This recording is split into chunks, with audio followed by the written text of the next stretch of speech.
Unidad 7. Centros de enseñanza. Bienvenidos a la unidad 7 de los podcasts. El tema del que vamos a hablar hoy es un poquito más complicado, o bueno, por lo menos un poquito más serio, y vamos a hablar sobre una parte de la educación y cultura, que son los centros de enseñanza. Y tengo la suerte de que Víctor está muy actualizado con este tema. Nos vas a explicar un poquito cómo es el sistema educativo. ¿Qué tal, Víctor? Hola, buenas. Para empezar a centrar a los que nos escuchan en qué tipos de centros hay de enseñanza en España, ¿tú has ido a un centro público o privado? A un centro público. Un centro público es un centro subvencionado por el Estado y gratuito para el estudiante. Lo único que hay que pagar es una pequeña tasa al principio del curso por un seguro escolar, por si tienes algún accidente dentro del centro. Pero que son cantidades insignificantes, perdón. Uh-huh.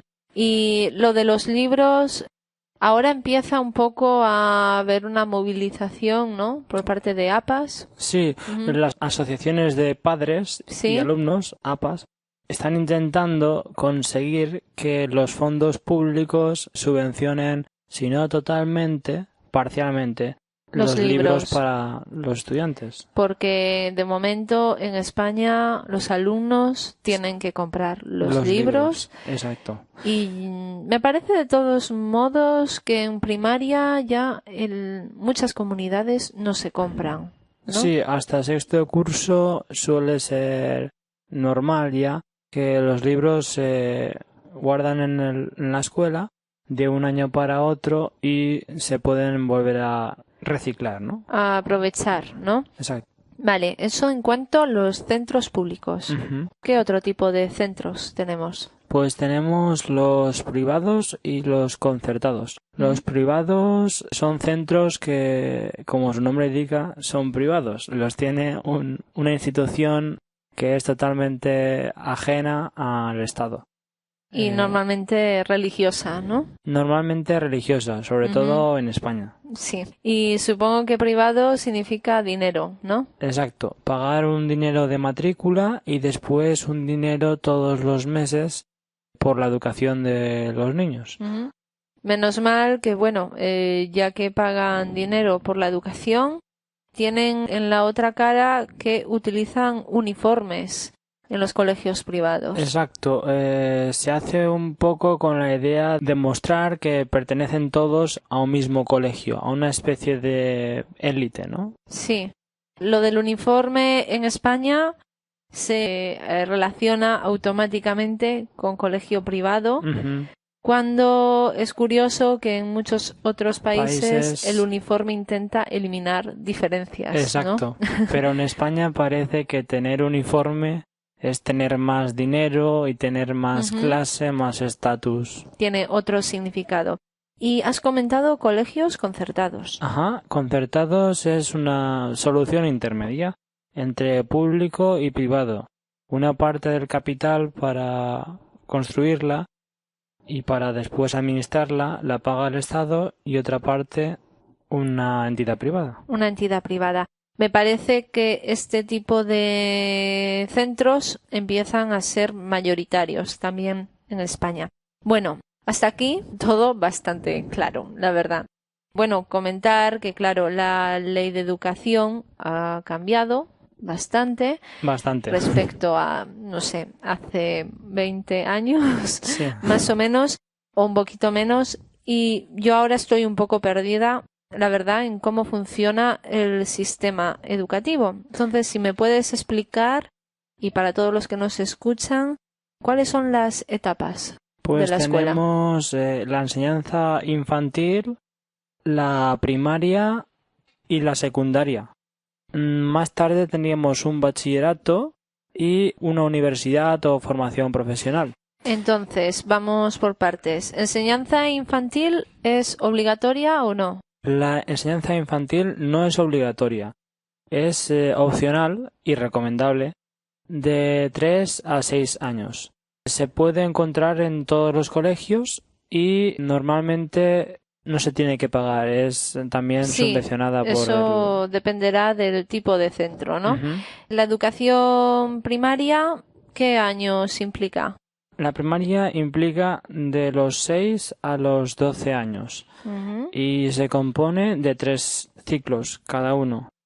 Para pasar al ciclo siguiente hay que aprobar el ciclo anterior. Muy bien, entonces, digamos, esta es la primera etapa de la enseñanza obligatoria en España, la Ujú. educación primaria.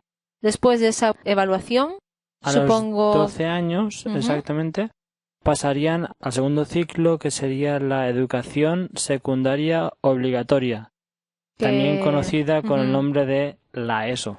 es como todo el mundo la conoce, ¿no? Exacto. ¿Y hasta cuántos años están los niños? Pues desde los 12 hasta los 16 años. Es decir, que respecto a los que estudiamos en otro sistema, Ujú. se han ampliado 2 años la enseñanza obligatoria. Exacto. Antes, Esto ujú, pues ha traído algún problema porque pues los estudiantes no quieren quizás ir a la escuela, al sí, instituto para aprender y están allí un poco como obligados. obligados, exacto, Ujú. por eso. Vamos, que este tema ha levantado un poco de debate, ¿no? Sí, En la opinión pública y, claro, decidir qué sistema educativo es el mejor. Podemos hacer un repaso a Europa y en cada país varía bastante. Y esto lo más criticado es que haya una enseñanza obligatoria hasta los 16 años, ¿no? exacto. Esto ha llevado que muchos profesores, por ejemplo, pidan bajas incluso por depresión, Ujú. porque el comportamiento de los estudiantes en las aulas Sí, cada vez podríamos decir que es peor. es peor debido a esa desgana, ¿no? Exacto. Por esa obligación que le imponen, ¿no? Exacto. Por mi experiencia también y la de muchos otros amigos míos, todos dicen lo mismo, que están dando una clase de matemáticas y en lo que menos piensan es en multiplicar o dividir. Están pensando en llegar a casa y jugar a la PlayStation o O salir a la si, discoteca. o si no van directamente con el móvil a clase, ¿no? Exacto. Con todos los politonos Ujú. y videojuegos y... Sí, la cara, digamos, menos bonita del sistema educativo en este momento, Así es. que también no solo se puede achacar a la escuela, sino a otros factores, ¿no? Que en este momento no toca. Y los que ya son más estudiantes y responsables, Quieren seguir ujú, estudiando un poco, tienen la opción de, por una parte, hacer el bachillerato de 16 a 18 años, en ujú, el que hay 4 modalidades, una de artes, una de ciencias y tecnología, una de humanidades y ciencias sociales, y por último, ciencias de la naturaleza y la salud. Al terminar este bachiller, se puede optar a ir a la universidad o pasar a un módulo de grado superior. para ello supongo que será necesario tener, por un lado, el título de bachiller y por otro lado, la gran temida selectividad, ¿no? Exacto. La Eh, selectividad mm, es una prueba que se hace al final del bachillerato y en la que se evalúa al estudiante pues en todas las asignaturas y se ve si realmente está capacitado para entrar en la universidad o no. ujú. ¿Consideras que es justa esta prueba o no? Depende. Eso es una respuesta gallega, totalmente. Pero es la verdad. Para algunos hace juicio a lo que han estudiado durante todo el año y para otros no hace juicio.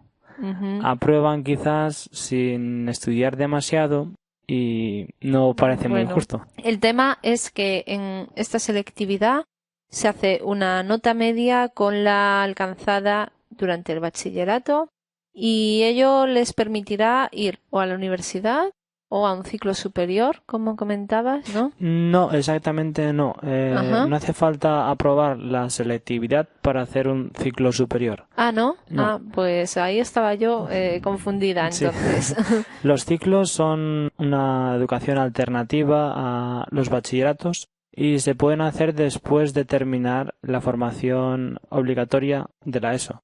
O sea que con 16 años podemos comenzar un ciclo medio profesional que durará 2 años y después seguir haciendo la segunda parte de este módulo que también duraría 2 años más. Pero, si no me equivoco, para hacer la segunda parte, es decir, un ciclo superior, sí nos exigen tener el bachillerato, ¿o no? No, no es así. Yo insisto en mi RQR, así ya queda totalmente aclarado, ¿no? Dices que no, vale. La formación profesional, que son estos ciclos, supongo que hay muchas ramas, ¿no? Sí, tenemos por ejemplo formación profesional para hacer las profesiones que son de más mecánicas, más de electricidad, de fontanería, de hostelería, administración, contabilidad.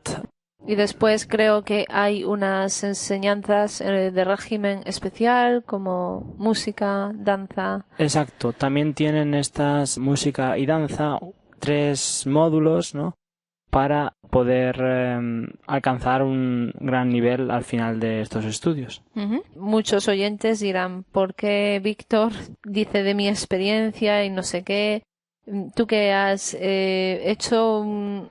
Sí, pues soy profesor también en España y pues también he estado dando clases en un instituto español y he visto cómo está la realidad.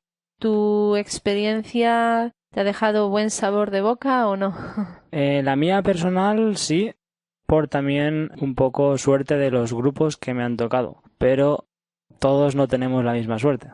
Bueno, yo creo que hay que ser optimistas, ¿no? Y que esa realidad de esa parte de estudiantes descontentos, pues habrá que hacer seguramente algún tipo de modificación para mejorar, ¿no? El sistema educativo.